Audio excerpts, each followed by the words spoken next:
of King James V of Scotland, royal approval and profit. Later, English monarchs continued to sanction and profit from the transatlantic slave trade. King Charles II and his brother, King James II, were particularly involved with the Royal African Company, with James II even serving as its governor. The James associated with Jamestown and the start of slavery in Virginia was James I, who reigned from 1603 to 1625. The Royal African Company, English involvement in the slave trade, ramped up later in the 17th century, with the establishment of the Royal African Company in 1672 under King Charles II, which would transport more enslaved people to the Americas than any other single organization. 1667, print of the coat of arms of King James V of Scotland, the Jamestown colony in 1619, marking the start of a gradual but fundamental shift from indentured servitude to a system of racialized, permanent and hereditary chattel slavery in British North America. In late August 1619, an English privateer ship, the White Lion, arrived at Point Comfort in Virginia near the Jamestown settlement, carrying 20 and odd enslaved Africans. These captives were originally from the Kingdom of Ndongo, in present-day Angola, and had been stolen by the privateer from a Portuguese slave ship, the São João Bautista. The privateers traded the foreign Indi Africans to colonial officials in exchange for food and supplies, and some were taken to Jamestown. Another English ship, the Treasurer, arrived a few days later and sold. Here, Daemonology was first published in 1597 in Scotland. Republished in England, after James ascended to the English throne in 1603, the book was reprinted in England. King James I came to the throne in 1603. He ruled over what was known as the personal union of the crowns, which included the separate kingdoms of England, Scotland, and Ireland. His territorial range encompassed these three realms, along with early colonial possessions in the Americas. The British Isles. England and Wales, as the new English monarch, James I ruled over the Kingdom of England, which had incorporated Wales in the 16th century.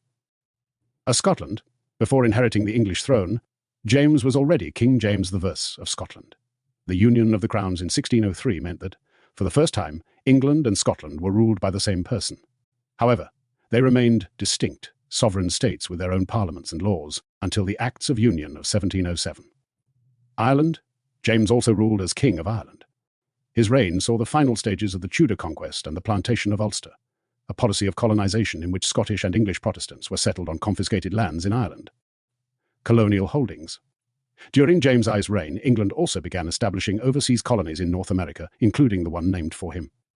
Early North American territories. In 1606, James I chartered the Virginia Company, which founded the Jamestown settlement in 1607. The charter granted the company control over a substantial stretch of the North American coastline. Later charters expanded these claims and incorporated other areas, such as the Bermuda Islands. Claim to France. In line with English monarchs for centuries, James I also nominally claimed the title King of France, though this claim held no actual power or territory. In early English colonies like Jamestown, the predecessor to lifelong, racialized slavery was the system of indentured servitude, in which both black and white people labored. While the nature of servitude differed, the distinction between black and white laborers became increasingly racialized over time, with laws solidifying the permanent enslavement of people of African descent. The origin of racialized slavery in Jamestown. Early black laborers, the first documented Africans, arrived in Virginia in 1619. Initially, they were also treated similarly to indentured servants, with some even gaining their freedom. A transition to lifelong slavery.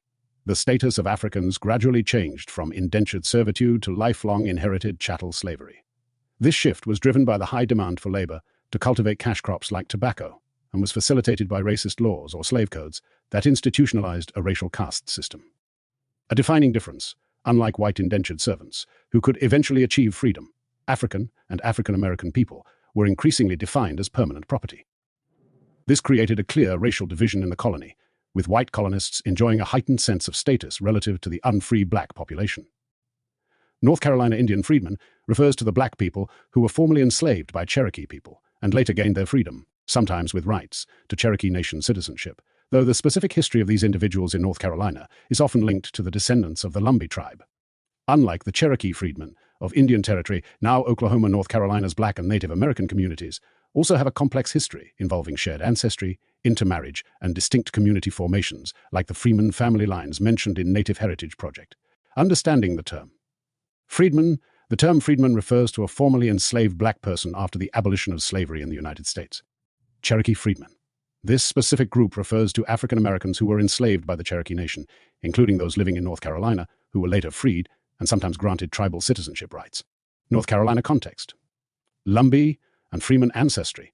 A significant number of people with both Native American and African American ancestry in North Carolina are referred to as freemen in historical records and family traditions, often linked to the Lumbee tribe and other communities in the region. Shared history. For centuries, there were interrelationships between African Americans and Native American tribes in the area, leading to shared ancestry, cultural practices, and complex community identities. Freeman families. The term Freeman also refers to specific family lines, such as the Freeman family in North Carolina, whose documented ancestors were Black and Native American people who were likely formerly enslaved, and later gained their freedom and integrated into tribal communities. Key differences. Geographic distinction. The Cherokee freedmen are primarily associated with the Cherokee Nation in Oklahoma, following treaties and legal battles for citizenship rights after the Civil War. North Carolina's Native American identity. The history of Indian freedmen in North Carolina is more complex, often involving the Lumbee tribe, which has its own history of claiming both Native American and African American ancestor. John Charles Bud Sampson, third great-grandfather, b. February 1, 1820, North Carolina, USA. Chloe Hempstead. Jack E. 1766 Freedman Inde. Record details. Record details. Shipped from Maryland to. Spouse. Francis Sampson John 192. Elsie Sampson Hannah. Elsie Sampson Hannah. Ellison 1882. Son of Elsie Sampson Hannah. Eloise Jones Hannah. Daughter of Roy Hannah Sinku Philip Jones. Son of Eloise Jones Hannah. In 1829. Indicate that Jack Sampson's status are housed at the Isle of Wight Circuit Courthouse. Virginia law required annual lists of free Negro tax records and registers, served as a means to track the free black population, and could include details about their names, sex, place of abode, trades, and sometimes whether they were born free or emancipated. Record details. Name, Jack Sampson. Role, free black person. Residence date, 1829. Residence place, Isle of Wight, Virginia, USA. Place of origin, Isle of Wight County. Description. Originals housed at the Isle of Wight Circuit Courthouse. Title, Free Negro Tax Records. As a free black person in 1829, Virginia Jack Sampson would have been subject to certain taxes, including discriminatory levies. Here are the primary taxes Jack Sampson likely paid. County levy, tithable tax. Jack Sampson, as an adult free black man, would have been considered a tithable and required to pay a flat tax to fund county government operations. This tax was levied on all adult men, over 16, and all enslaved people aged 16 and older. The rate typically ranged from 30 to 65 cents. Specific tax on free black individuals in the 1810s. Virginia imposed a specific tax exclusively on free black individuals. This tax rate varied, but was often around $1. Virginia legislators intended this additional tax to further restrict the autonomy of free black people, many of whom already struggled to pay the county levy. Taxes on property. If he owned property, if Jack Sampson owned land or other property, he would have been subject to property taxes just like white landowners. However, there is evidence that free black property owners were sometimes assessed at inflated rates. Taxes on trades and professions, if applicable. If Jack Sampson was engaged in a specific trade or profession, he might have been subject to taxes on those activities, which could be levied by the state or local authorities. It is important to note that the collection and enforcement of these taxes varied by locality and over time. Delinquent tax lists could include the names of free black individuals who failed to pay their levies and could lead to being hired out by the sheriff to work off the debt. Summary. When Jack E. 1766 slave, Inde, Carolina, Inde, shipped from Maryland to Louisiana, Sampson was born in 1766 in North Carolina. On a ship with Henry, was 20.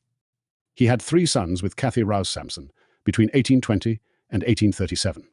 He died in 1849 in Arkansas, having lived a long life of 83 years. 1766. Birth. Inde, Carolina. Inde, shipped from Maryland to Louisiana, Sampson was born in 1760. 6 in North Carolina, journeyed on a ship with Henry Somerville, age 20. 1766, North Carolina, USA. 1820. His son John Charles Bud was born on February 1st, Carolina, shipped from Maryland. Jack E. 1766, departure place, arrival date. Baltimore, Maryland, Louisiana, USA. Ship name, compilation person, enslavers Henry Somerville. It is impossible to definitively determine the specific tribe for John Charles Bud Sampson and Jack E., based on the information provided. This is especially true when dealing with the complex history of Indian freedmen in North Carolina. However, several facts suggest possible paths for further genealogical research. John Charles Bud Sampson. Free people of color community. John Charles Sampson's birth in North Carolina in 1820 places him squarely within the antebellum period, when many people of mixed African and Native American heritage were documented as free people of color. These communities were often highly educated and maintained a distinct identity from enslaved people. The Sampson family of color a prominent free people of color Sampson family existed in southeastern North Carolina and was highly educated. They were reportedly manumitted by the same wealthy, politically connected family who gave Sampson County its name. This lineage may be connected to John Charles Sampson. A Robeson County ancestry. Several tribes in southeastern North Carolina, particularly in Robeson County, are known for having mixed heritage histories with African American and European ancestors. Possible tribal connections for a person in this area include the Lumbee, who trace their roots to several tribal nations in the region. Migration to Arkansas. His migration to Clough Hempstead, Arkansas, after the Civil War is significant. This region was a hub of Freedmen's Bureau activity, as the Bureau helped formerly enslaved people and other black people after emancipation. His family may have moved to seek new economic opportunities or to join relatives who migrated westward. Jack E. 1766, Freedman Inde. Early freedman status. Jack E.'s status as a freedman Inde in the 1760s points to a very early history of mixed heritage identity. This was before the harsh racist laws that limited the rights of free people of color after the Nat Turner Rebellion in 1831. Possible Tuscarora, Saponi, or Pamunkey connection. Some of Granville County's free people of color, who are concentrated around the area where a Jackie may have resided, claim descent from the Tuscarora of eastern North Carolina and the Pamunkey, Chickahominy, and Saponi tribes of Virginia. Lack of precise tribal records from the 18th century are unlikely to specify tribal affiliations for individuals like Jack E. Inde Indian, was a way to denote a distinct social and ethnic status within the colonial caste system, rather than an affiliation with a specific tribe. Next steps for genealogical research. Trace the Sampson family. John Charles Sampson is a good starting point for genealogical research. Document his life in North Carolina using census, land, and probate records, then follow the paper trail back through earlier generations. Look for records in Sampson County or areas with documented free people of color. Research free people of color communities. Investigate the specific free people of color communities in North Carolina that existed during the late 18th and early 19th centuries, particularly in areas like Granville County and the eastern coastal region. Use the Freedmen's Bureau records. The National Archives holds Freedmen's Bureau records that might provide more information on Sampson's life in Arkansas after the Civil War. Standard genealogical research. Conduct standard genealogical research on both Sampson and Jack E., focusing on vital records, land and tax records, and census data. Connect with tribal resources. If your research leads to a specific tribe, contact their registration